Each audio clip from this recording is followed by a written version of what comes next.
Miracle ou illusion, l'énigme persistante des pouvoirs de Jésus. À travers les millénaires, la figure de Jésus de Nazareth continue de captiver et d'intriguer. Ses enseignements, imprégnés de compassion et d'amour radical, ont laissé une marque indélébile sur l'histoire humaine. Pourtant, entrelacés avec son message de paix et de pardon, se trouvent des récits d'événements extraordinaires, des miracles qui défient les lois de la nature telles que nous les comprenons.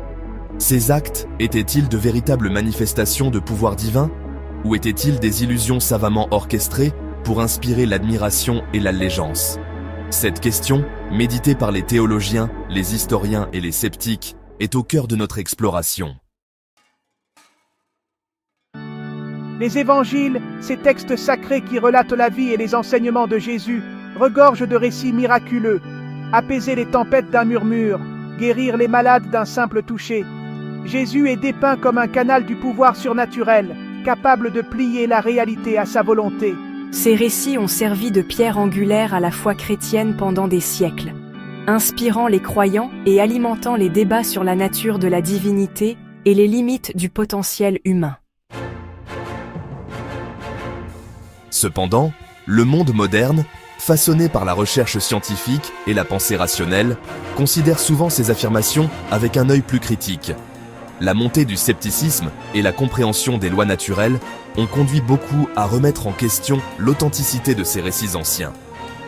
Pourrait-il y avoir d'autres explications aux phénomènes décrits dans les évangiles? Ces miracles étaient-ils des événements naturels mal interprétés, le fruit d'une hystérie collective, ou peut-être des astuces ingénieuses destinées à consolider l'autorité de Jésus?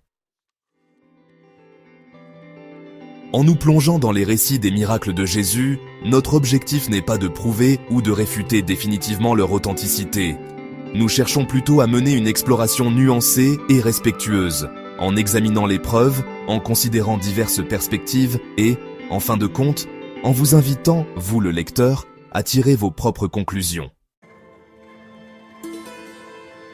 De Cana au Calvaire, une tapisserie d'interventions divines. Les miracles attribués à Jésus sont aussi divers qu'étonnants. Ils vont d'actes de guérison apparemment simples, comme rendre la vue aux aveugles ou guérir les lépreux, à des démonstrations plus spectaculaires de pouvoir sur la nature, comme calmer les tempêtes, marcher sur l'eau et même ressusciter les morts. Chaque miracle, quelle que soit son ampleur, porte de profondes implications théologiques, révélant différentes facettes de la relation de Jésus avec le divin et de sa mission sur terre. L'un des miracles les plus emblématiques, la transformation de l'eau en vin aux noces de Cana, est souvent interprété comme un symbole de la capacité de Jésus à apporter joie et abondance là où il y avait manque. Cet événement, relaté dans l'évangile de Jean, marque le début du ministère public de Jésus et laisse entrevoir son pouvoir de transformer l'ordinaire en extraordinaire. Un autre miracle significatif, celui de nourrir 5000 personnes avec seulement 5 pains et 2 poissons, souligne la compassion de Jésus et sa capacité à pourvoir aux besoins humains les plus fondamentaux. Cet acte de multiplication, défiant toute logique et toute raison, témoigne de la nature infinie de la providence divine et de l'importance de partager ce que nous avons avec les autres. Le miracle le plus impressionnant attribué à Jésus est peut-être la résurrection de Lazare, un ami proche décédé depuis 4 jours. Cet acte, défiant la finalité de la mort, est considéré par de nombreux chrétiens comme la démonstration ultime du pouvoir divin de Jésus et le présage de sa propre résurrection. Ce ne sont là que quelques exemples des nombreux miracles attribués à Jésus dans les évangiles. Chaque histoire, imprégnée de symbolisme et de signification théologique, offre un aperçu de la nature du pouvoir de Jésus et du potentiel transformateur de la foi. Écho à travers le temps, témoignages et écritures sur les miracles de Jésus. La principale source d'information sur les miracles de Jésus provient des 4 évangiles canoniques, Matthieu, Marc, Luc et Jean.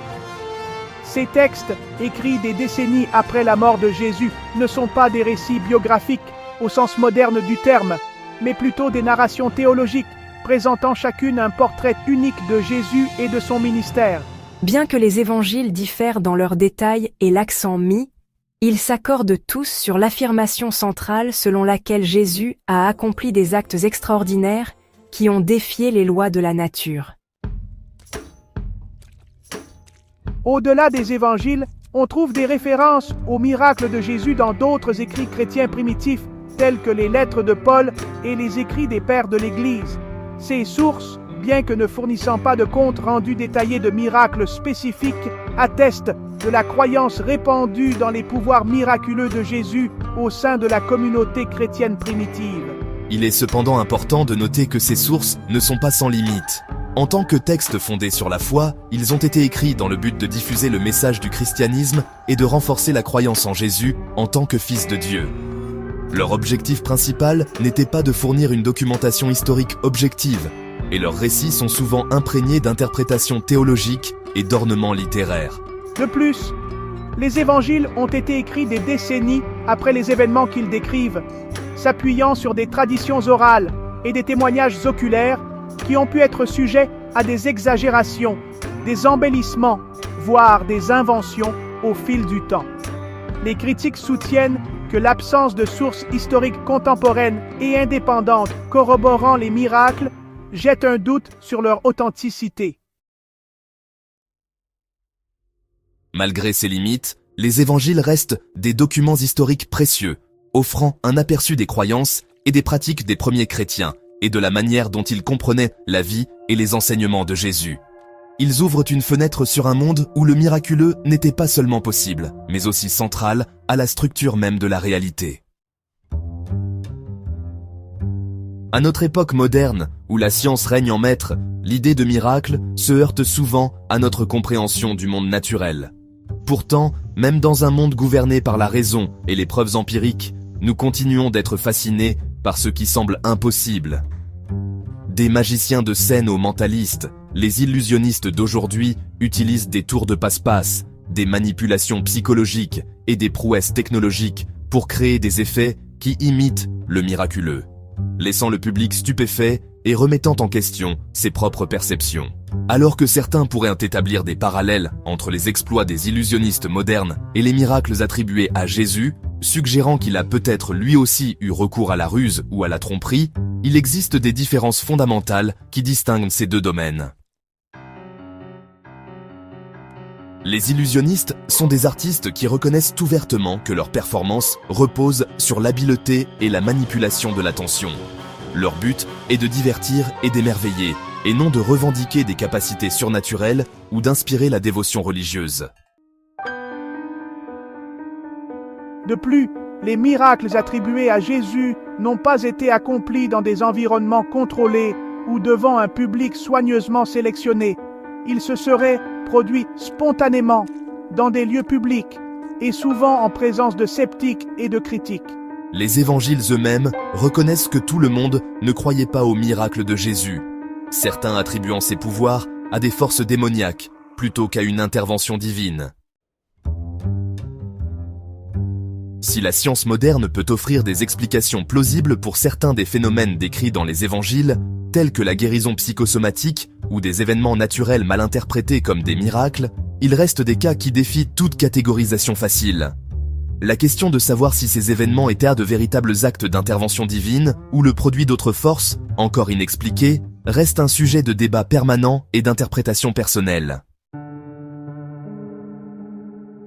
La comparaison entre les illusions modernes et les miracles de Jésus souligne l'importance du contexte et de l'intention.